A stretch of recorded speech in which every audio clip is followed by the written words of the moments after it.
अली अमीन गंडापुर और मौलाना अताउर रहमान का प्रोग्राम 92@8 में टाकरा। वफाकी वजीर का खुला चैलेंज, कहा वो कौमी असम्बली की नशिस्त से इस्तीफा देते हैं, फजलुर रहमान उनके मुकाबले में जिमनी इलेक्शन लड़ लें। अताउर रहमान ने कहा कि पूरी हुकूमत इस्तीफा दे। वफाकी वजीर ने गिरफ्तार करने का कहा तो मौलाना ने भी चैलेंज दिया, हिम्मत है तो गिरफ्तार करके दिखाएं।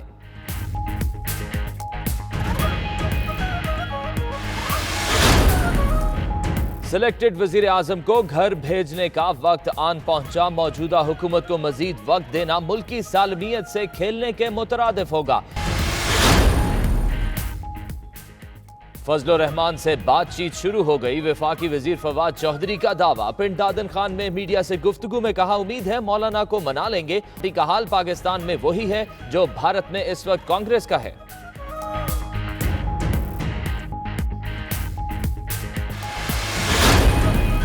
2% 3% वाला कह रहा है कि मेरे साथ कोई चले या ना मैं चले, जाऊंगा 27 को। बाकी 97% लोगों की कोई अहमियत नहीं, मैं गवर्नमेंट को गिरा के आऊंगा। बिल्कुल। 2 से 3% सीटें लेने वाला हुकूमत कैसे गिरा सकता है? पीपल्स पार्टी के रहनुमा एतजाज अहसन ने JUI के आजादी मार्च की मुखालफत कर दी। 92 न्यूज के प्रोग्राम नाइट एडिशन में कहा, जमहूरियत की पामाली पर कभी खुश नहीं हो सकते। आजादी मार्च के 1977 की तहरीक जैसे अंजाम का खदशा है। इन हाउस तब्दीली में कोई मुजाहका नहीं।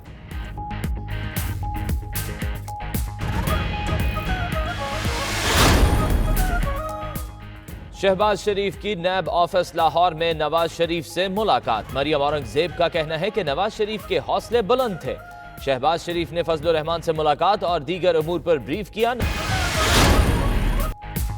मुस्लिम लीग नून का आजादी मार्च में भरपूर शिरकत का ऐलान। शहबाज शरीफ की फजलुर रहमान के साथ मुलाकात के बाद मीडिया से गुफ्तगू लाहे अमल 31 अक्टूबर को तय करेंगे। सिलेक्टेड हुकूमत और सिलेक्टेड वजीर आजम नाकाम हो चुके, इस्तीफे देकर नए इलेक्शन कराए जाएं।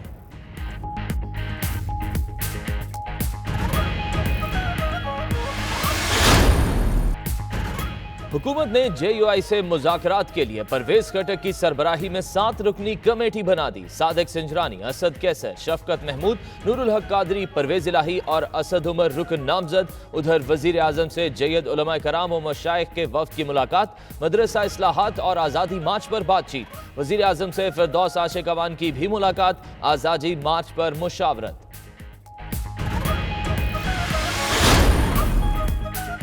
मौलाना फजलुर रहमान की चौधरी शुजात और परवेज इलाही से अहम मुलाकात। आज़ादी मार्च समेत सियासी उमूर पर तबादला ख्याल। अमीर JUI ने मुस्लिम लीग काफ की क़यादत के से साथ देने की अपील की। चौधरी बिरादरान ने फजलुर रहमान का मौक़िफ़ तफसील से सुना। आज़ादी मार्च के हवाले से अपना मौक़िफ़ और हुकूमत के खदशात बयान किए।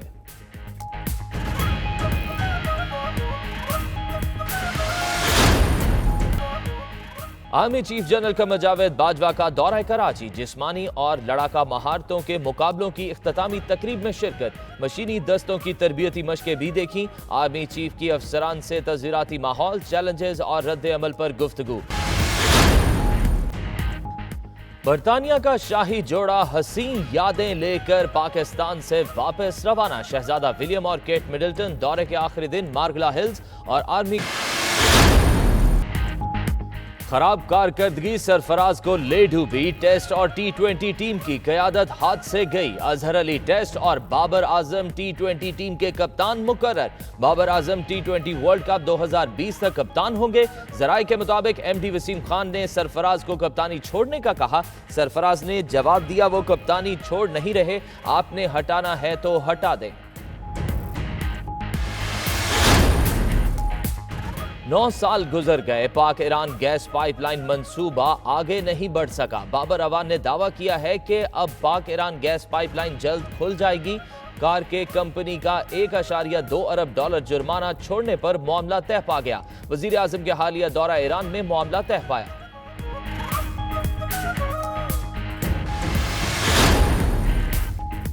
मैक्रो इकोनॉमिक लेवल पर हुकूमती मुआशी टीम की मेहनत रंग लाने लगी। स्टेट बैंक के मुताबिक पहली सहमाही में जारी खाते का खसारा $2 अरब 74 करोड़ कम हो गया।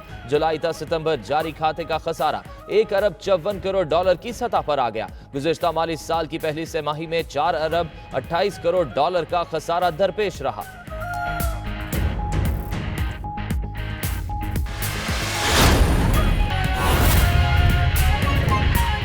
वक्त अपनी बदतरीन सतह पर है।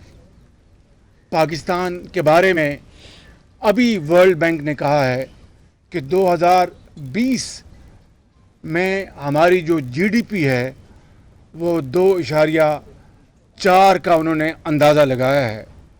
कहाँ 2017-18 में 5.8% और कहाँ 2.4 जो कि हमारी जो पॉपुलेशन ग्रोथ के मुश्किल से उसके बराबर है। तो मैं समझता हूँ कि आज ये सब कुछ ये पीटीआई और इमरान खान की बदतरीन नाकामी का मुंह बोलता सबूत है। और यकीनन इदारों ने पीटीआई और इमरान खान की भरपूर सपोर्ट की कि शायद मुल्क की तरक्की और खुशहाली का मंजर बदल जाएगा और मुल्क तरक्की करना शुरू हो जाएगा। ये शूमी किस्मत है कि इस तारीखी सपोर्ट के बगैर भी के बावजूद भी इमरान खान वो बुरी तरह नाकाम हो चुका है और अपनी नाकामी का बोझ अब इदारों के कांधों पर डालना चाहता है। अगर इस तरह की सपोर्ट किसी और हुकूमत को गई से गई हुकूमत को 25% मिलती तो पाकिस्तान आज तरक्की की शाहराह पर एक जहाज की तरह उड़ान भर रहा होता। मैं समझता हूँ कि कराची से लेकर पेशावर तक पूरी कौम यकसू है कि इस हुकूमत को घर जाना चाहिए और जल्द से जल्द नए इंतखाबात होने चाहिए।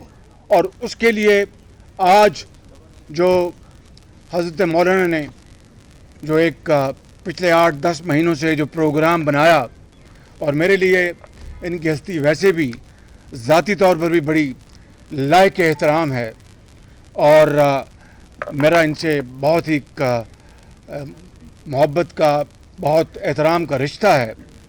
तो मैं समझता हूँ कि इस हवाले से जबकि पूरे मुल्क में दुकानें बंद हैं, बाज़ार बंद हैं, रोज़गार बंद है, दुकान बंद है, कारोबार बंद है, सरमायाकारी ख़त्म हो चुकी, हस्पतालों में दवाइयाँ ना मिलें, गरीब आदमी सिसक कर जान दे दे, ये वो पाकिस्तान नहीं जिसके लिए लाखों लोगों ने कुर्बानियाँ दी और अपने खून का नजराना पेश किया और उन हज़ारों लाखों शहीदों ने अपने खून से आबियारी की। तो इस हवाले से जो लॉन्ग मार्च जो मौलाना करने जा रहे हैं, आज़ादी मार्च करने जा रहे हैं, उस हवाले से मियाँ नवाज शरीफ हमारे कायद की हदायत भी हमें एक ख़त की सूरत में हमें मिल चुकी हैं और इस हवाले से इंशाअल्लाह 31 अक्टूबर को आज़ादी मार्च में हम भरपूर शरीक होंगे, मौलाना का वहाँ पर इस्तकबाल करेंगे और उस दिन 31 मार्च को 31 अक्टूबर को भरपूर जलसा करेंगे और वहाँ पर अपने मुतालबात पेश करेंगे और अगला लाएमल भी वहीं पर पेश करेंगे। और ये मेरी आवाज़ नहीं, ये पूरे पाकिस्तान की आवाज़ हज़रत मौलाना के साथ है कि ये हुकूमत जो कि एक सिलेक्टेड हुकूमत है, ये वज़ीर-ए-आज़म जो कि एक सिलेक्टेड वज़ीर-ए-आज़म है, उनके 1.25 साल में जो बदतरीन जो कारगुजारी है हर मैदान में, चाहे वो तालीम का मैदान है, इलाज मुआलजे का मैदान है, हम इंशाअल्लाह 31 अक्टूबर को इस्लामाबाद में पाकिस्तान जिंदाबाद कहेंगे, वहाँ पर कश्मीरियों के हकूक़ की बात करेंगे और वहाँ पर अपना मुतालबात पेश करेंगे। और मैं समझता हूँ कि मौलाना साहब का ये प्रोग्राम उस हवाले से मुस्लिम लीग नून मियाँ नवाज शरीफ की हदायत के मुताबिक भरपूर तायद करती है और ऑपोजिशन लीडर शहबाज शरीफ JUIF के वफ्द के हमरा मौजूद हैं और मीडिया से गुफ्तगू कर रहे हैं। आज चूंकि उन्हीं के साथ दिन गुजारा जिसमें मुस्लिम लीग नून के दीगर रहनुमा भी मौजूद थे। इस गुफ्तगू में ऑपोजिशन लीडर शहबाज शरीफ ने वाज़ेह ऐलान किया है कि हम इस हुकूमत के खिलाफ एहतजाज करेंगे और नए इंतखाबात का मुतालबा भी कर दिया है। शहबाज शरीफ समझते हैं कि ये वो पाकिस्तान नहीं है जिसके लिए